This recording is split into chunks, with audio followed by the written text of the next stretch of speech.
In the distant past, when the earth was still young, the heavens were ruled by a hierarchy of angels. These celestial beings were tasked with maintaining balance between the cosmos and the mortal realm. Among these divine entities were the Watchers, angels sent to earth to observe and guide humanity in its infancy. However, the Watchers were not immune to the allure of earth and its inhabitants. Led by Samyaza, a group of 200 Watchers descended to earth. They were supposed to remain as impartial guardians, but instead, they became entangled in the ways of humanity. They saw the beauty of human women, and their desire turned into lust. They defied their divine orders and took mortal wives, siring hybrid offspring called the Nephilim, giant beings of great power and intellect. The Nephilim, also known as the sons of fallen angels, were unlike any creation before them. They were half angel, half human, and their immense power quickly grew to uncontrollable levels. Their greed, pride, and arrogance led them to seek dominion over the earth, threatening the balance of the world. Their story is one of hubris, destruction, and the nearly catastrophic extinction of all life. The birth of the giants. The union of the Watchers and human women was a violation of cosmic law. Each Nephilim that was born stood as a living embodiment of this forbidden transgression. As children of both earth and heaven, the Nephilim grew at an alarming rate. Their minds were as sharp as their bodies were massive, and they quickly outpaced human civilization in both size and intelligence.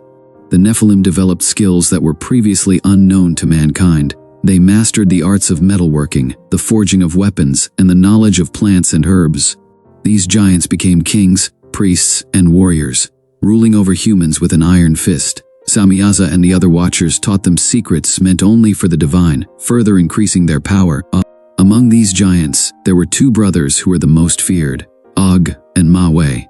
Og the elder was a giant among giants, standing over 30 feet tall with the strength to uproot trees and shatter mountains with his bare hands. Mawe, though smaller than his brother, was known for his ruthless cunning and unyielding ambition. Together, Og and Mawe established themselves as leaders among the Nephilim, and under their rule, the sons of fallen angels began to shape the earth in their image. They built massive cities of stone and iron, towering fortresses that stretched to the heavens. Mankind, once the masters of the world, became subjugated, forced to toil under the weight of their new rulers. The War of Giants. It wasn't long before the power of the Nephilim grew beyond their capacity to control. As their numbers multiplied, so too did their insatiable hunger. The resources of the earth were consumed at a staggering rate. The Nephilim were not content to feast on the fruits of the land. They began to consume the very life force of the planet, including animals, plants, and eventually, humanity itself. But it wasn't just physical hunger that plagued the giants. They thirsted for more power, more control, and above all, they sought to usurp the dominion of the gods themselves. This ambition led to the greatest conflict the world had ever seen, the War of the Giants. The Nephilim, led by Og and Mawe, raised armies of giants, preparing to challenge the heavens. They forged weapons of unimaginable power, swords that could cleave through mountains and hammers that could crush entire cities in a single blow. The earth trembled under the weight of their footsteps as they marched towards their ultimate goal, the gates of heaven. The Watchers, now fully corrupted, did not intervene. Samyaza, their leader, had long since abandoned his duty, and now he too harbored the desire to overthrow the celestial order. As the giants prepared for their final battle, the balance of the universe teetered on the edge of collapse. The fall of the Watchers, the arrogance of the Watchers did not go unnoticed. In the heavenly realm, the archangels Michael, Gabriel, and Raphael observed the chaos with growing concern. The Nephilim were not merely a threat to mankind, but to the entire cosmos. Their unchecked power threatened to unravel the fabric of creation itself. The Creator, enraged by the Watchers' betrayal, issued a decree: the sons of fallen angels must be destroyed. Michael, the warrior of God, was chosen to lead the charge. With his flaming sword in hand, he descended to earth, accompanied by legions of divine warriors. The battle that followed was unlike anything the world had ever witnessed. The earth shook as giants clashed with angels, and the skies were filled with lightning and fire. The giants fought with all their might, their immense strength and advanced weapons giving them a fearsome advantage. But the angels were relentless, striking with the fury of divine judgment. Og and Mawe, realizing the magnitude of their enemy, fought with a desperation born of fear. Og, in particular, was determined to defend the empire he had built.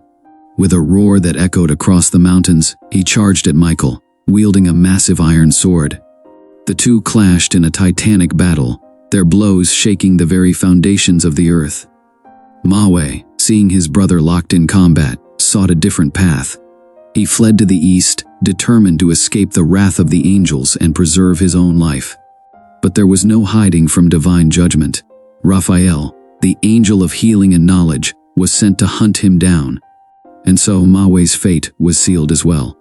The Book of Giants, in the midst of the chaos, a group of Nephilim, led by the wise but conflicted Gilgamesh, began to realize the error of their ways.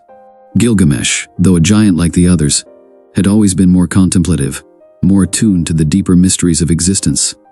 He had studied the ancient texts and knew that their rebellion against the divine order could only lead to ruin. Gilgamesh gathered a small group of Nephilim who shared his doubts.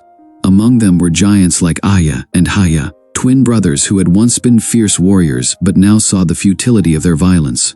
They sought out the wisdom of Enoch, the great prophet who had been taken by God and transformed into the angel Metatron. Enoch, seeing the destruction wrought by the giants, returned to earth with a message from the Creator. He warned the Nephilim that their time was short and that a great flood would soon wash over the earth, wiping away the corruption they had brought upon it. The giants, however, were not beyond redemption. If they could atone for their sins and renounce their ways, they might find a path to salvation. Enoch recorded these revelations in a sacred text, which would later come to be known as the Book of Giants. This book contained the history of the Nephilim, their rise and fall, and the prophecies of their doom.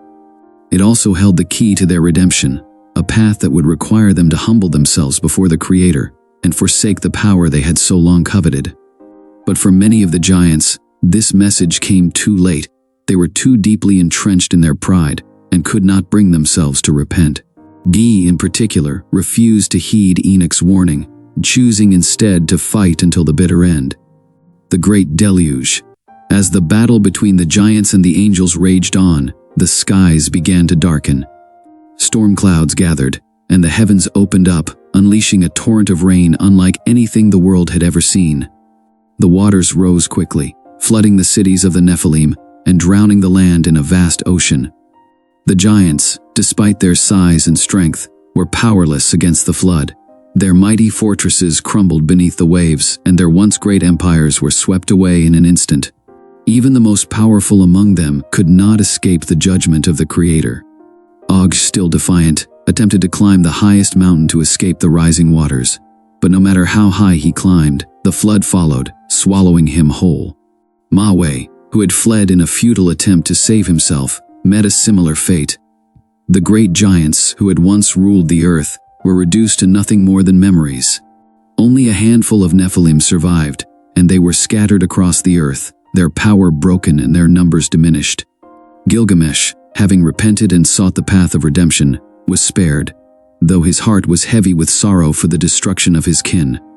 The legacy of the giants, the floodwaters, eventually receded, and humanity was given a chance to rebuild. The world was cleansed of the corruption brought about by the Nephilim, but their legacy would not be so easily forgotten. The story of the giants, their rise and their fall, would be passed down through the ages, becoming the stuff of legend and myth. In time, the remnants of the Book of Giants were discovered, offering a glimpse into the ancient past and the events that had nearly destroyed the world. The book told of the arrogance of the Watchers, the rise of the Nephilim, and the great war that had reshaped the earth. But it also carried a warning. The Nephilim, though defeated, were not entirely gone. Their bloodline, though diluted, still flowed through the veins of humanity, and with it came the potential for both great power and great destruction. In the centuries that followed, stories of giants continued to surface in various cultures around the world. From the ancient Greek Titans to the Norse Jotun, the memory of the Nephilim lived on, a reminder of the fragile balance between heaven and earth and the consequences of defying the divine order. Epilogue: the return of the giants. Millennia passed, and the world changed. The Watchers were long forgotten, and the Nephilim had become little more than myths. But in the hidden corners of the earth, the bloodline of the giants remained. Whispers of their return began to surface in secret texts and forbidden knowledge. The prophecies contained in the Book of Giants spoke of a time when the sons of fallen angels would rise again. In an age of chaos and darkness, when humanity had once again lost its way, the Nephilim would return to claim what they had lost. And so, the world waits, unaware of the danger that lies beneath the surface. The giants, though forgotten by most, have not forgotten their ancient birthright. And one day, they may rise again, to finish what they started, unless humanity can find a way to stop them. For the legacy of the giants is not just a story of the past, it is a warning of the future, a future that may yet come to pass. Conclusion. The tale of the Nephilim, the sons of fallen angels, is a story of hubris, ambition, and destruction.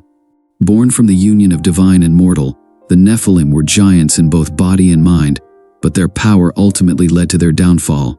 Their nearly successful attempt to overthrow the heavens and destroy the earth serves as a timeless reminder of the dangers of unchecked power and pride.